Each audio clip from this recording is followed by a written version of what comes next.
Hello friends, कैसे हैं आप सब लोग। उम्मीद करता हूं कि अच्छे ही होंगे। मैं आशीष पांडे स्वागत करता हूं आप सभी का आपके अपने यूट्यूब चैनल स्टडी विद आशु में।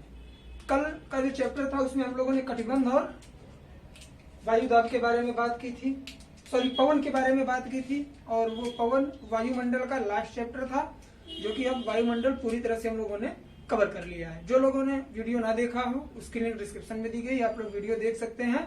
और आज हम लोग जो स्टार्ट करने वाले हैं, ये बोर्ड पर देख के आप लोगों को लग गया होगा कि आज हम लोग क्या बात करने वाले हैं, जलमंडल के बारे में। ठीक है, किसके बारे में बात करेंगे हम लोग,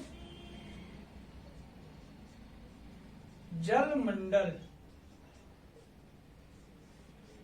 अब बात आती है कि जलमंडल कहते किसे हैं। तो वह आवरण, ऐसे समझते हैं हम लोग, जलमंडल हम लोग ऐसे समझते हैं कि जलीय राशि, सर्वाधिक जलीय राशि जहां जल ही जल हो, एक तरह से उसे क्या कहते हैं, जलमंडल कहते हैं।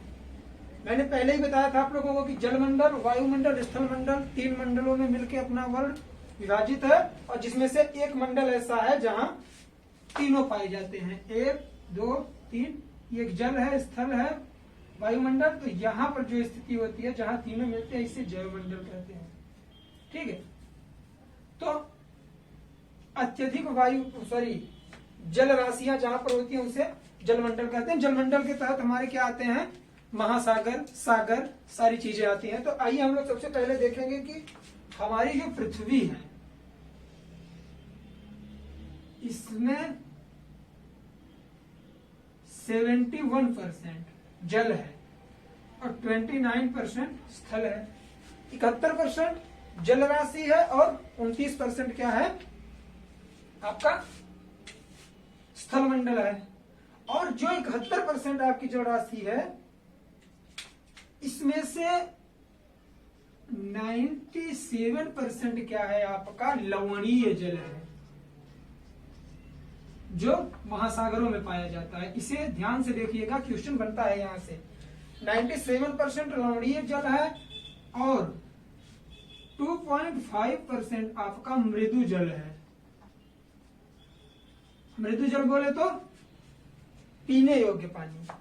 और मृदु जल, अब आप लोग ऐसे अनुमान लगाइए कि 97% लवणीय जल है, 2.5% मृदु जल है। पीने योग्य पानी इतना है, और वो भी ये 2 भागों में विभाजित है। 1.5% आपका क्या है, हिमपात के रूप में है, हिम बर्फ के रूप में बना हुआ है, जो आप लोग बर्फ की चट्टाने देखते हैं। और 1% पानी जो बचता है वो आपका कैसा है, भूमिगत जल है,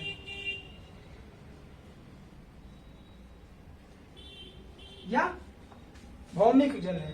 तो ये हिम जल और भूमिगत जल, ये जरूर आप लोग याद रखें इतना, ठीक, कि 97% लवणीय जल है, जिसे क्या कहते हैं, खारा जल कहते हैं। और ये खारा जल होता क्यों है, इसमें क्या पाया जाता है, NaCl पाया जाता है। इसमें सोडियम क्लोराइड की वजह से यह लवणीय जल होता है। और उसके बाद 2.5% मृदु जल है, जिससे 1.5% बर्फ के रूप में और 1% भूमिगत जल के रूप में पाया जाता है। तो इतनी इंपॉर्टेंट चीज थी, इसे नोट डाउन करिए। फिर बात करते हैं महासागर की लवणीयता पर। ठीक है, और जलमंडल के तहत मैंने आप लोगों को बताया कि सागर, महासागर, झील और खाड़ियां आती हैं।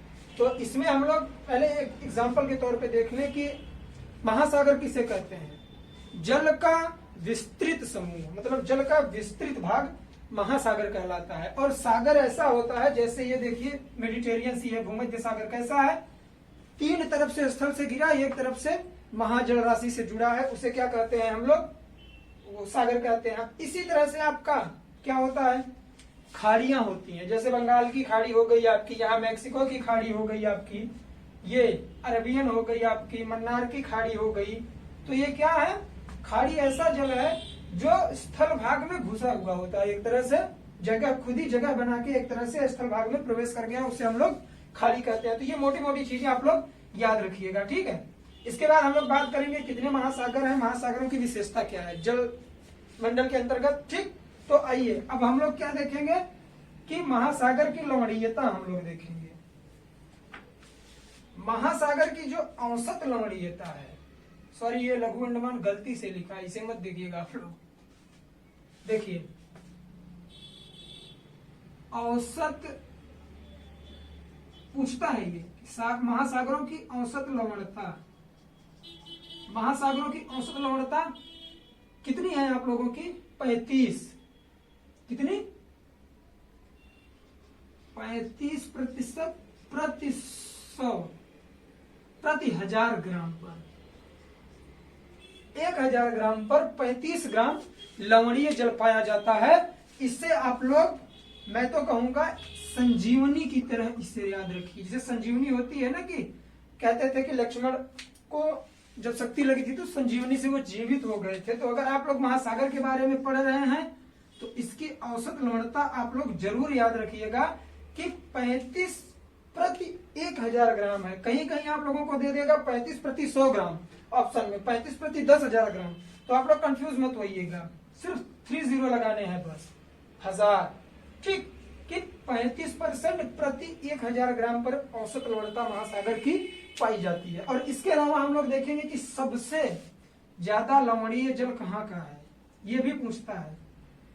आज थोड़ा जगह कम है क्योंकि मैंने मैप बना रखा है, क्योंकि समझाने में इससे आप लोगों को सुविधा होगी, तो थोड़ी दिक्कत हो रही होगी, मैं समझ सकता हूँ, इसलिए मैं एकदम क्लियर लिख रहा हूँ, जल्दबाजी नहीं दिखा रहा हूँ। देखिए आपके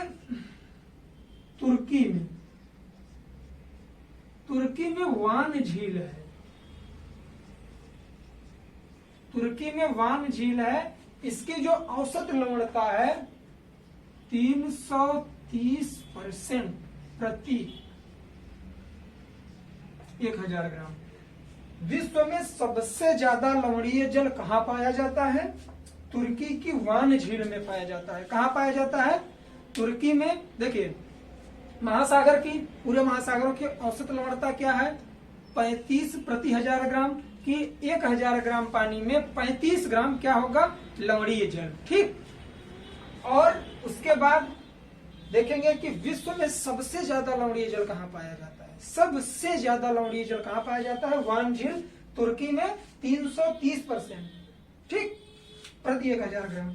और कभी कभी ऐसा होता है कि ऑप्शन में आपको वान झील न देकर भी पूछ लेगा, तो जो दूसरा सबसे लवणीय है,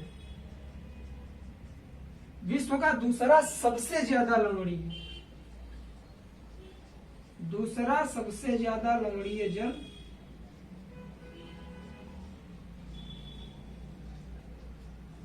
दूसरा सबसे ज्यादा लवणीय जल आपका कहां पाया जाता है? गौर से देखिएगा, डेड सी, मृत सागर में। ठीक है, और मृत सागर में ये इसके अप्रॉक्स में 328 के करीब प्रति 1000 ग्राम। ठीक, तो ये इंपॉर्टेंट है कि सबसे पहले महासागर की लवणता कितनी है? 35, और सबसे ज्यादा लवणीय जल कहाँ पाया जाता है? तुर्की की वान झील में। उसकी लवणीयता कितनी है? 330। और दूसरा सबसे ज्यादा लवणीय जल कहाँ पाया जाता है? आपका मृत सागर में। उसकी लवणीयता अप्रॉक्स में 328 पाया जाता है प्रति 1000 ग्राम। ठीक है, तो अब हम लोग बात करेंगे महासागरों के बारे में। तो एक इंपॉर्टेंट फैक्ट और है, उसे भी हम लोग देख लेंगे। तट, समझ रहे होंगे आप लोग, तट, महासागरों का तट कैसे निर्धारित होता है। देखिए जगह बड़ी कम है यार। ये हो गया आपका सतह,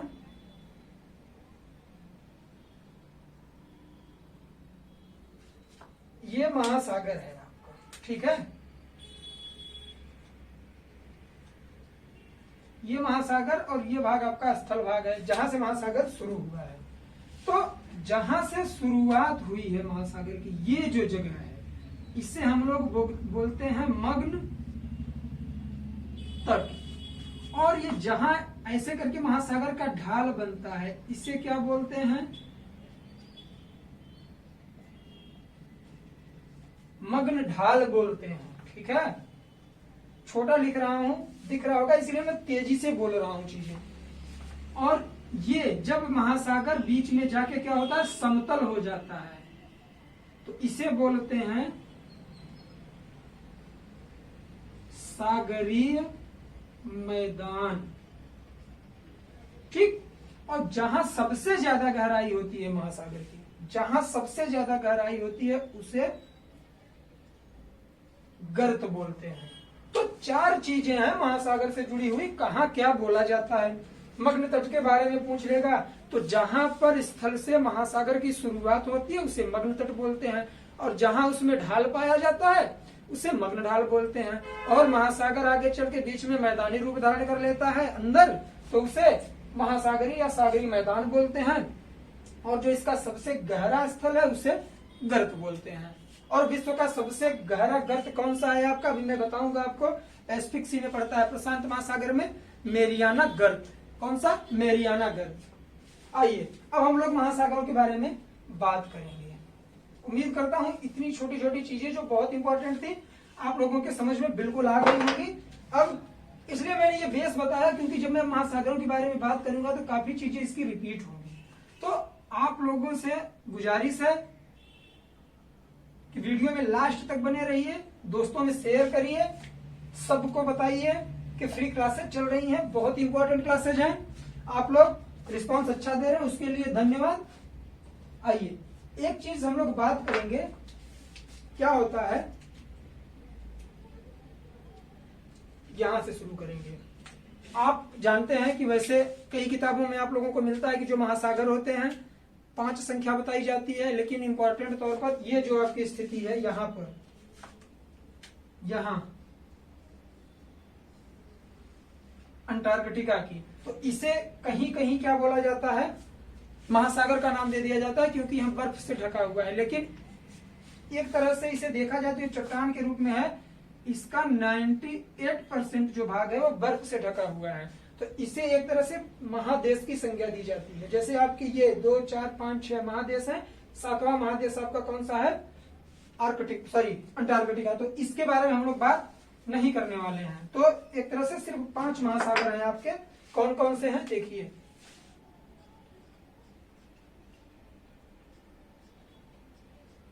पैसिफिक सी, पैसिफिक ओशियन, ये आपका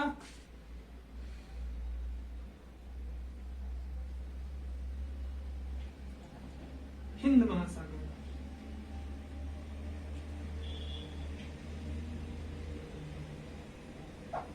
हिंद महासागर हो गया। ये प्रशांत, ये आपका जो पैसिफिक सी प्रशांत महासागर यहां है, उसकी स्थिति यहां पर भी है, प्रशांत महासागर, यहां भी प्रशांत महासागर, यहां भी प्रशांत महासागर। क्यों, क्योंकि ये मैंने मैप बना रखा है कहां, बोर्ड पर। जब आप लोग ग्लोब में देखेंगे तो पृथ्वी गोल है, तो ऐसे करके इसके दोनों भाग जुड़ जाते हैं। ठीक, तो प्रशांत महासागर सबसे बड़ा है, हिंद महासागर हुआ, प्रशांत महासागर हुआ, उसके बाद अटलांटिक, अंध महासागर भी बोलते हैं इसे, अटलांटिक महासागर।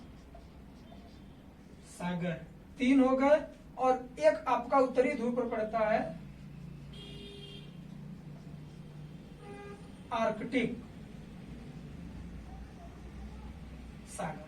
ठीक है, तो इन्हीं के बारे में हम लोग आज बात करने वाले हैं। तो सबसे पहले हम लोग देखेंगे कि ये जो आपका पैसिफिक सी है, प्रशांत महासागर, यहां से काफी सारे क्वेश्चन बन के आते हैं आपके। कहां से, प्रशांत महासागर से। कैसे कि विश्व का सबसे बड़ा महासागर कौन सा है, प्रशांत महासागर, और इसका जो क्षेत्रफल है प्रशांत महासागर का 16.5 करोड़ किलोमीटर वर्ग, किलोमीटर स्क्वायर में ये फैला हुआ है, 16.5 करोड़ में।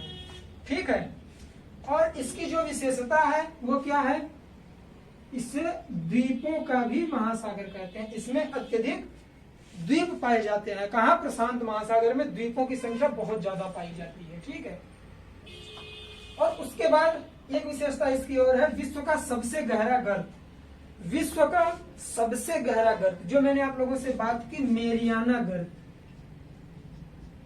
कौन सा?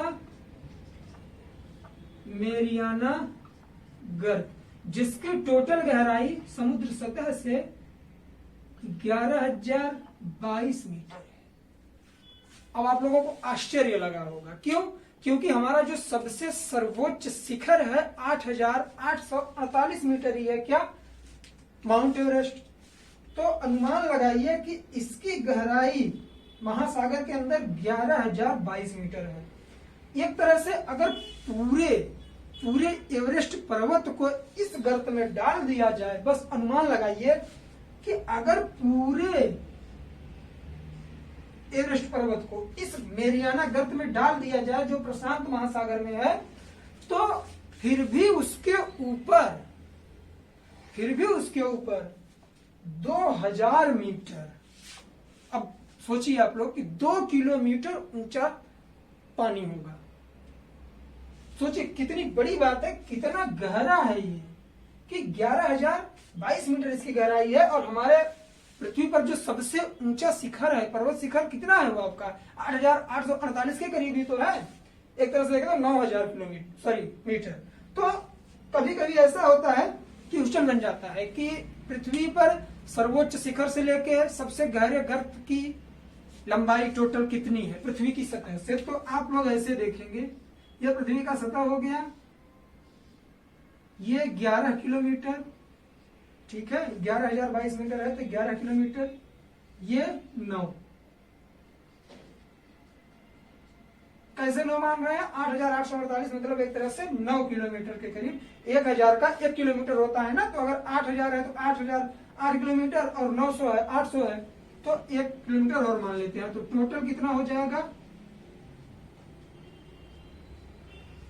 इसकी ऊंचाई एकदम निम्नतम गर्त से लेके उच्चतम शिखर तक पृथ्वी की औसत ऊंचाई आपकी टोटल कितनी है? 20 किलोमीटर। तो इतनी इंपॉर्टेंट चीजें थी आपकी, कहां से? पैसिफिक सी से। और हाँ, पैसिफिक सी में एक चीज और बन के आती है आपकी प्रशांत महासागर में, कि आप लोग जो ये स्थिति देख रहे हैं, ये वाली, ऐसे यहां से उत्तरी अमेरिका, दक्षिणी अमेरिका और ये एशिया और ऑस्ट्रेलिया यहीं से जुड़ा हुआ है, ये चारों महादेशों से जुड़ा हुआ है। तो इसी के चारों ओर आपका क्या पाया जाता है? रिंग ऑफ फायर, अग्निवलय पाया जाता है। उसे अग्निवलय क्यों बोलते हैं?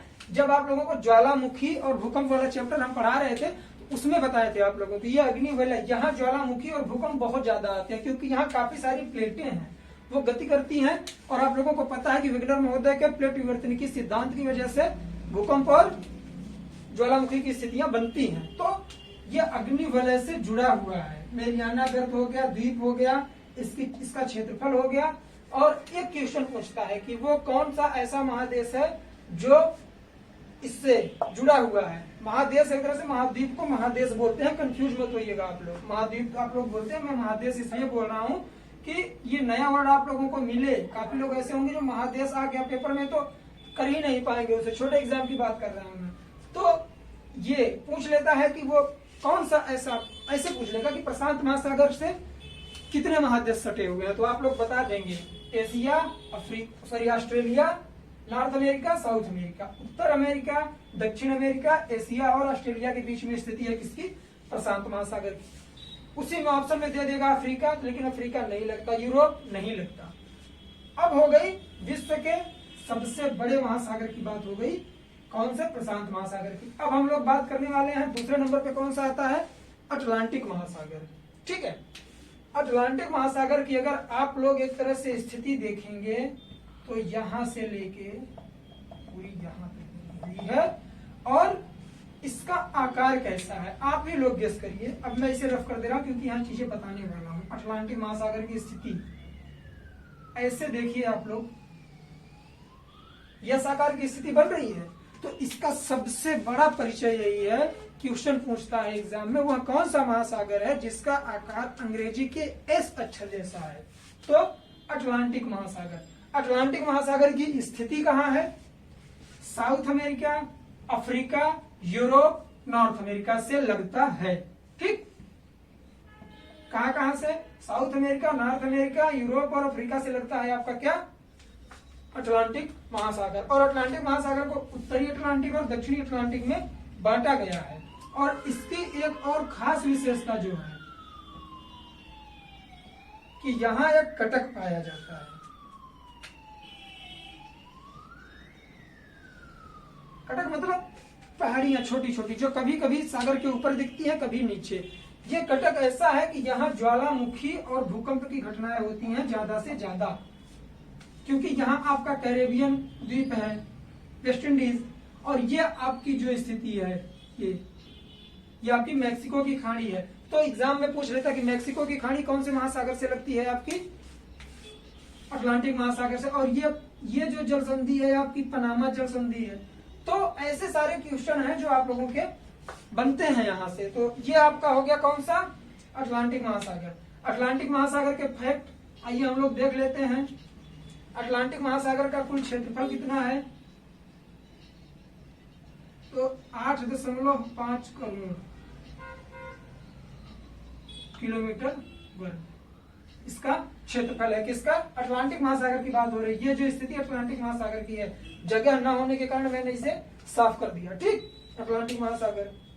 और इसका जो सबसे बड़ी विशेषता है,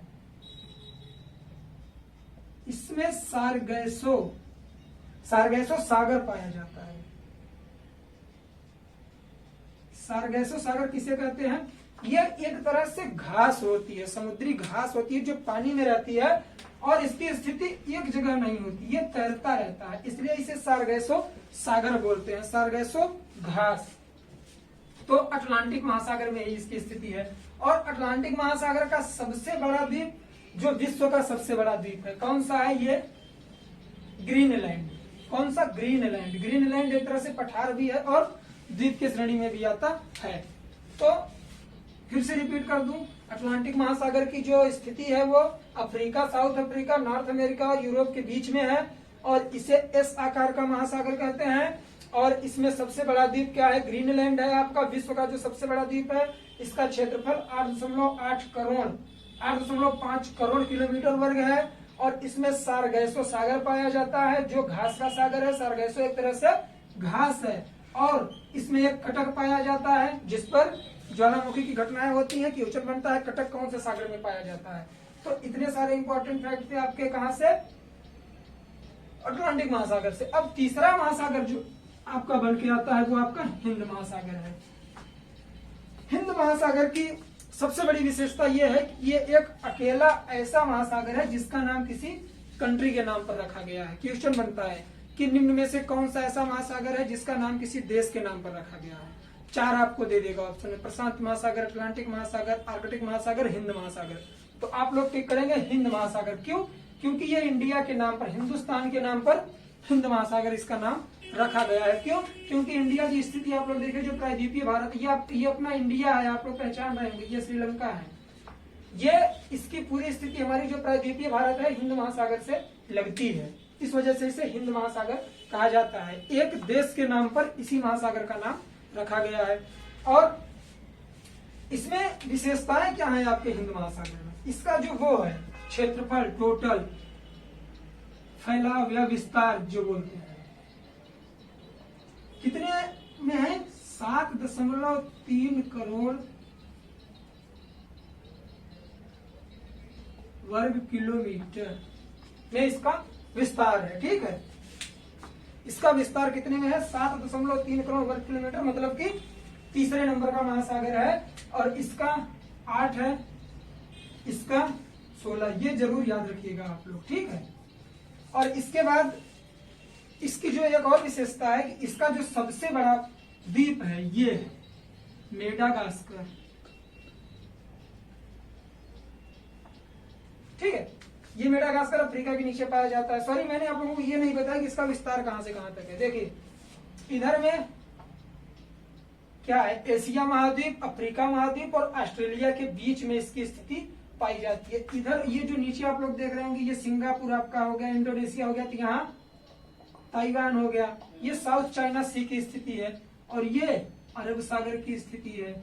इसे अरब सागर क्यों बोलते हैं? क्योंकि अरब कंट्रीज यहाँ से सऊदी अरब, यमन, ओमान। जब मैं वर्ल्ड मैप पढ़ाऊंगा आप लोगों को एक एक महाद्वीप के बारे में, तो सारी कंट्रियों का विस्तृत वर्णन करूंगा मैं। ठीक है, उम्मीद करता हूँ आप लोग लास्ट तक बने रहेंगे, हमारे साथ बने रहेंगे तो आप लोग बहुत ज्यादा प्रॉफिट लेने वाले हैं अपने एजुकेशन में। देखिए, ये अरब सागर की स्थिति है, ये बे ऑफ बंगाल है, आपकी बंगाल की खाड़ी है। तो एक सबसे बड़ा जो इसका ये स्थिति ऐसे है, आप लोग देख लीजिए कि अफ्रीका, ऑस्ट्रेलिया और एशिया तीन तरफ से घिरा हुआ है क्या आपका हिंद महासागर। और इसकी सबसे बड़े द्वीप का नाम मेडागास्कर है। इसमें एक और विशेषता है, इसमें एक गर्त पाया जाता है, सुंडा गर्त। इधर इंडोनेशिया साइड में सुंडा गर्त पाया जाता है। तो हिंद महासागर से भी 3-4 विशेषताएं ऐसी हैं, रिपीट कर देता हूं। विश्व का एक ऐसा महासागर जिसका नाम किसी देश पर रखा गया है। इसका जो क्षेत्रफल है 7.3 करोड़ वर्ग किलोमीटर में फैला हुआ है। और इसका सबसे बड़ा द्वीप मेडागास्कर द्वीप है और इसमें एक गर्त पाया जाता है, सुंडा गर्त। काफी सारे हैं, एक इंपॉर्टेंट है। और इससे की जो इसका जो विस्तार है अफ्रीका, ऑस्ट्रेलिया और एशिया के बीच है। 3 हो गए। अब अंतिम आर्कटिक महासागर। आर्कटिक महासागर ही एक ऐसा महासागर है जो उत्तरी ध्रुव पर पाया जाता है, जो ध्रुव पर पाया जाता है। अब कल की वीडियो में आप लोगों ने देखा था कि उत्तरी ध्रुव हो चाहे दक्षिणी ध्रुव हो, वहां का जो तापमान होता है वो वायुदाब निम्न होता है, इसलिए वहां का तापमान हमेशा कम रहता है। तो ये अकेला एक ऐसा महासागर है कि इसके अंतर्गत क्या पाया जाता है, आप लोगों का बर्फ की चट्टानें पाई जाती हैं। इस पर बर्फ की चट्टानें चलती रहती हैं। तो ये सबसे ठंडा महासागर है, सबसे ठंडा महासागर आपका आर्कटिक महासागर और सबसे छोटा महासागर है। उत्तरी ध्रुव पर इसकी स्थिति पाई जाती है। और इसके अलावा आपके हो गए कितने, 4 महासागर हो गए। ये अंटार्कटिका के बारे में मैंने आप लोगों को बता दिया, इसे द्वीप की संज्ञा दी जाती है। तो इसमें आप लोग क्या करेंगे, बुक उठाएंगे या वर्ल्ड मैप लेंगे तो देखेंगे जहां जहां, जैसे यहाँ कैस्पियन सी सागर पड़ता है आपका, ये भूमध्य सागर है।